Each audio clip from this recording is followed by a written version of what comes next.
Yeah, guys, with a project of this magnitude, there is a lengthy and robust regulatory process, and the cornerstone of environmental law is the National Environmental Policy Act, or NEPA. It gives all Americans a powerful voice in shaping the federal government's decisions on projects that impact your health, well-being, and environment. Yesterday, we looked at community public input on how it will impact the local region. But today, we are looking closer at the environmental impact review process. And Rhyolite Ridge has had to make 3 revisions because it will destroy critical habitat for a plant, TM's buckwheat, which is listed on the endangered species list.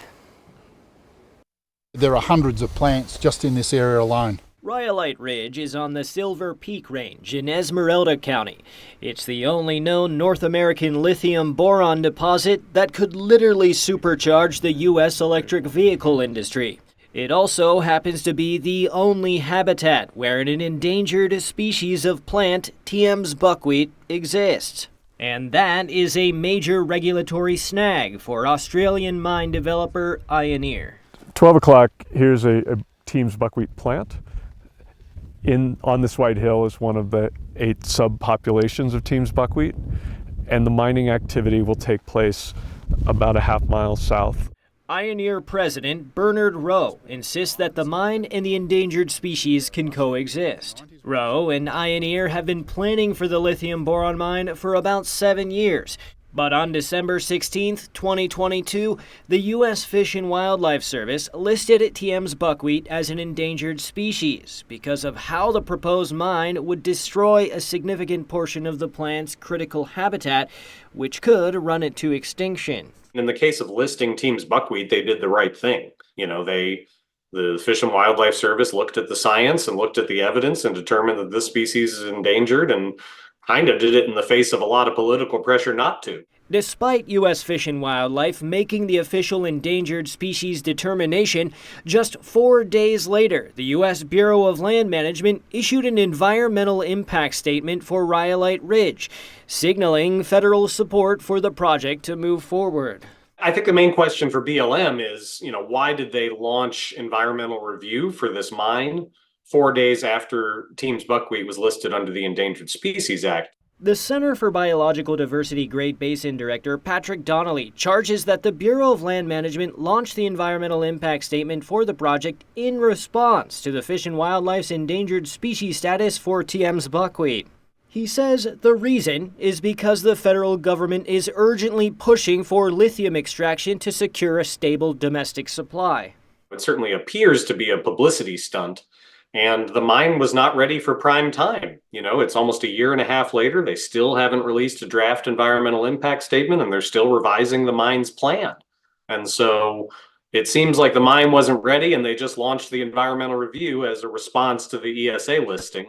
And then a few weeks later, on January 13th, 2023, the U.S. Department of Energy issued the $700 million conditional loan for Rhyolite Ridge, again signaling it to move forward.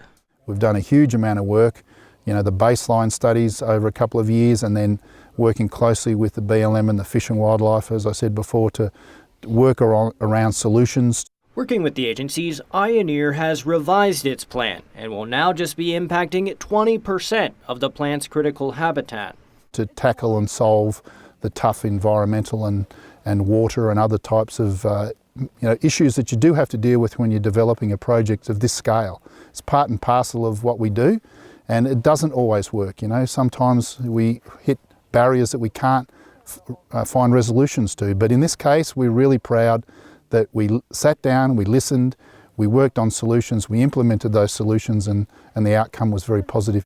The Center for Biological Diversity Great Basin Director Patrick Donnelly has put up a fight against the Rhyolite Ridge project, saying that it threatens the critically endangered TM's buckwheat.